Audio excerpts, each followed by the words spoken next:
Hello everyone स्वागत करछि आ गोटे नया वीडियो को देखंतु आज हम मोस्ट इंपोर्टेंट वीडियो ऊपर डिस्कशन करबा जोटा हमको फोर्थ सेमिस्टर ओडिया ऑनर्स पिला पई। तो एई वीडियोटा हमको तीनोटी यूनिट 1 2 3 तो तीनोटी माने यूनिट रो माने 2 मार्क रो सिलेक्शन क्वेश्चन आज हम डिस्कशन करबा जाफर हमको आगु को हमको एग्जाम अछि हमको बहुत हेल्पफुल हे परिबो।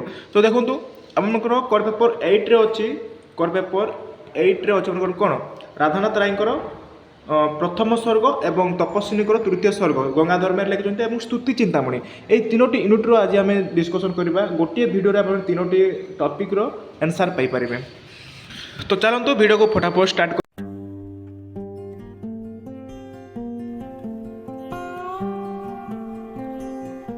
तो प्रथम क्वेश्चन देखो राधानाथ राय दुईटी काव्यर नाम लेख। राधानाथ राय दुईटी काव्यर नाम और दुईटी काव्य हूँ चंद्रभागा और उषा।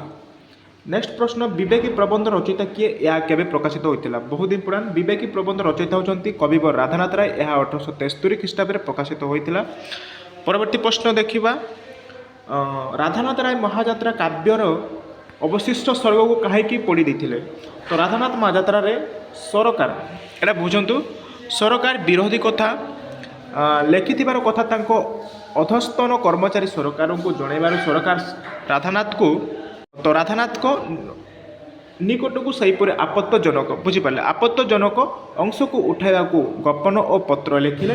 एथिरे राधानाथ को अतिशय मानसिक और यंत्रणा लाभ कर महाजात्रार अवशिष्ट लेखा होइथिबा 5टी स्वर्ग और विशिष्ट 18टी स्वर्गर खसड़ा को निआरे पोड़ी देइथिले। तो यहाँ एत क्वेश्चन आसनी। नेक्स्ट परवर्ती प्रश्न देखो बहुत इंपोर्टां क्वेश्चन रहिबा काल कौन करिथाय बोली कहा जाए। एटा कोथ्रु आछि देखो এটা রাধানাথ রায়ଙ୍କର ପ୍ରଥମ ସ୍ୱର୍ଗରୁ ଆସିଛି। ତ କାଳ ସଂସାରର ସମସ୍ତ ଗଳାରେ ଫାଶ ଲଗାଇଥାଏ ବୋଲି କୁହାଯାଇଥାଏ। ନେକ୍ସଟ ପ୍ରଶ୍ନ ଯୁଧିଷ୍ଠରଙ୍କ ସହିତ କେଉଁମାନେ ମହାଯାତ୍ରାରେ ସାମିଲ ହୋଇଥିଲେ। ଦେଖନ୍ତୁ ମହାଯାତ୍ରାରେ ଯୁଧିଷ୍ଠରଙ୍କ ସହିତ ଅର୍ଜୁନ ଥିଲେ, ଭୀମ ଥିଲେ, ନକୁଳ ଥିଲେ, ସହଦେବ ଥିଲେ, ମାନେ ତାଙ୍କ ଭାଇ ଜଣ ଯେଉଁ ପାଣ୍ଡବ ସମସ୍ତେ ହେଲା ତାଙ୍କ ଭାଇ 5 ଜଣ ଭାଇ ଥିଲେ ଏବଂ ଦ୍ରୌପଦୀ ମହାଯାତ୍ରାରେ ସାମିଲ ମଧ୍ୟ ହୋଇଥିଲେ। ଲେଖିବେ क्वेश्चन नंबर 6 देखो गंगाधर मेहर केउठारे केबे जन्मग्रहण करथिले और तांको पिता और माता नाम लेख। एटा कोथरे आछि तपस्विनी तृतीय स्वर्गर तपस्विनी तांको कवि किए गंगाधर मेहर। तो देखो गंगाधर मेहर संबलपुर जिला अंतर्गत तथा वर्तमान बरगढ़ जिलार बरपाली ग्राम जोटा कि 1862 मसीहा अगस्ट 9 तारिख में जन्मग्रहण करथिले। तांको पिता नाम हूँ चैतन्य मेहर और माता नाम हूँ किए सेवती देवी मन रखिए। परवर्ती प्रश्न देखा गंगाधर मेहर तांको द्वारा रचित काव्यगुड़िक नाम लेख। तो देखो गंगाधर मेहर कौन सब लिखिं से प्रथम रसरत्नाकर लिखिं, इंदुमती लिखिं, कीचकबध लिखिं, तपस्विनी लिखिं और प्रणय बल्लरी लिखिं। नेक्स्ट परवर्ती प्रश्न देखो गंगाधर मेहर को दुईटी गद्य रचना नाम लेख। तो देखो गद्य रचना नाम हूँ श्री नृपराज सिंह आ गोटे पुराण कवि फकीर मोहन। नेक्स्ट तपस्विनी काव्य काव्यर दुईटी महान आदर्श चरित्रों नाम लेख। तो तपस्विनी महान चरित्रों नाम हूँ रामचंद्र और सीता है। यहाँ रामचंद्र हे रामचंद्र और सीता। नेक्स्ट परवर्ती प्रश्न राजा किपरि जलधर रूप धारण करें किपरि।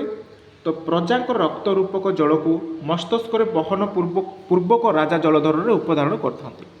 राजा को कहीं वज्राघात सहिबा को पड़ी था। देख कहीं राजा समग्र राज्यर ऊर्ध्वर रही बुझीपारे माने समस्त। तो ताहा जो प्रजा शासन रूपक वज्राघात सहिबा को पड़ी था। नेक्स्ट परवर्ती प्रश्न सन्त कवि यहाँ कौन आसु स्तुति चिंतामणि रो प्रश्न आसी है। स्तुति चिंतामणि जोटा कि भीम भोई लिखिं। तो सन्त कवि भीम भोई 1846 मसीह गड़जात राज्य सोनपुर जटासिंह ग्राम जन्मग्रहण करते। तो यहाँ लिखे केबे जन्मग्रहण करते सन्त कवि भीम भोई। नेक्स्ट परवर्ती देखा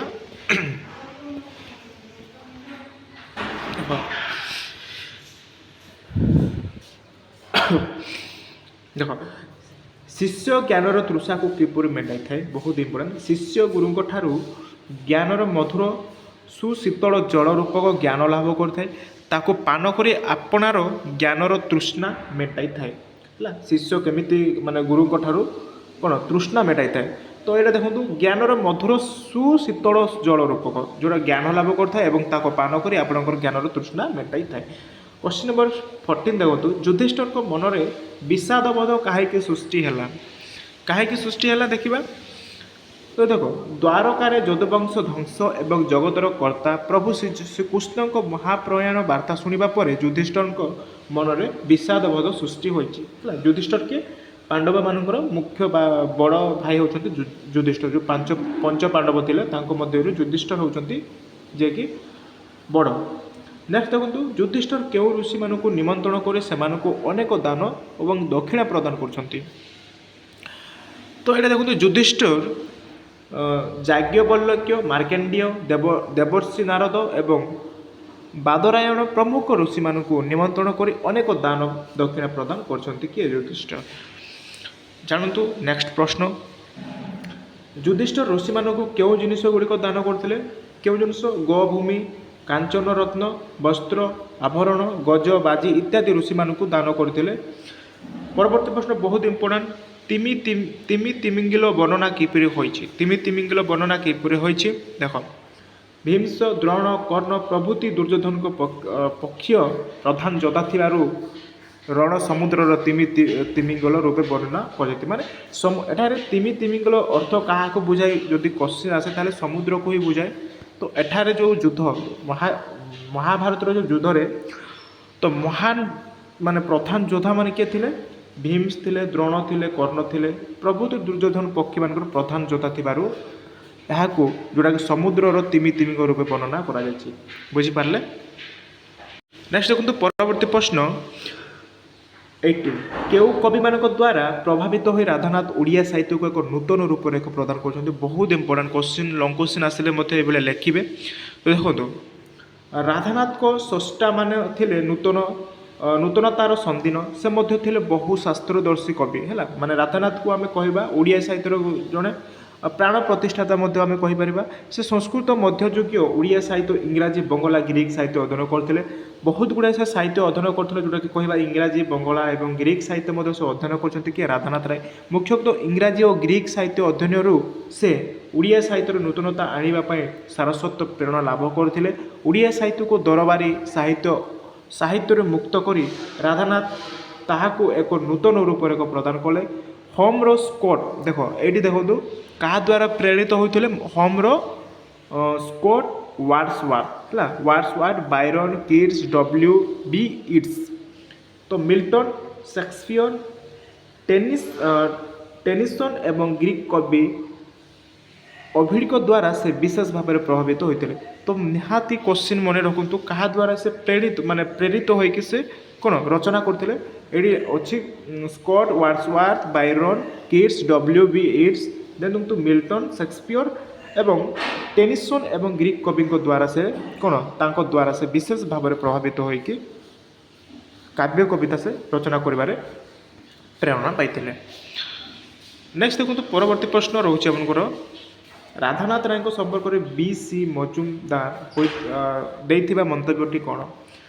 तो देखो यहीटा एत आसेनि है जदि आसुची देखीदे टी राधानाथ को संपर्क में B.C. मजुमदार लिखिं यहाँ एत इम्पोर्टाट नुहे। नेक्स्ट आम परवर्ती जावा।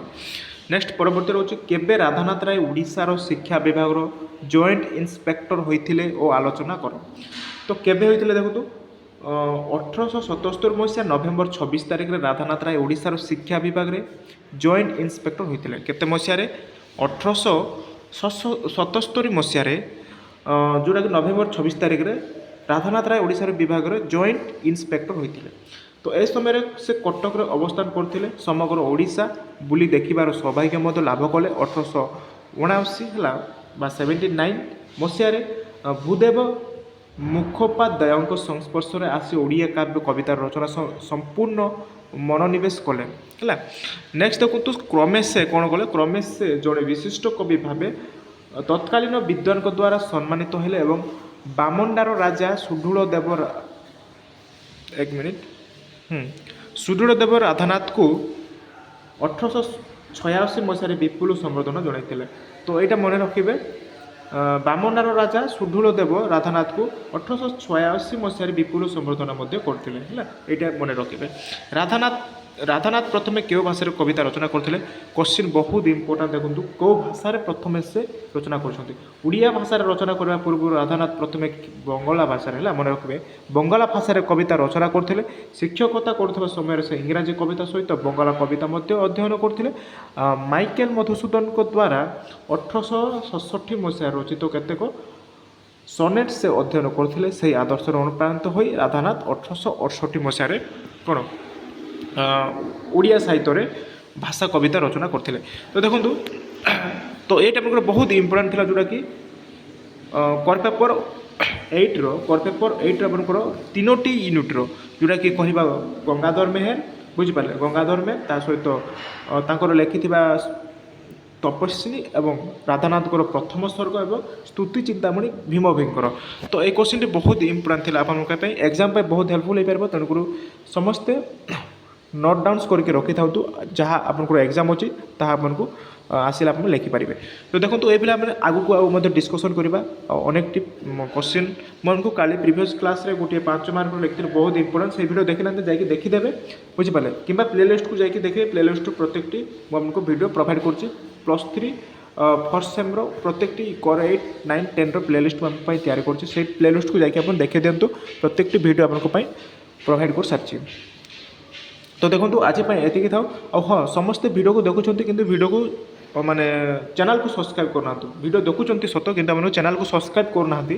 ତେଣୁକରି ସମସ୍ତେ ଚ୍ୟାନେଲକୁ ସବସ୍କ୍ରାଇବ୍ କରିଦିଅନ୍ତୁ, ଯାହାଫଳରେ କି ଯାହା ବି ମୁଁ ଆପଣଙ୍କୁ ଭିଡ଼ିଓ ପ୍ରୋଭାଇଡ଼ କରୁଛି ଆପଣଙ୍କ ପାଖକୁ ସିଧାସଳଖ ଭାବରେ ପହଞ୍ଚିଯିବ।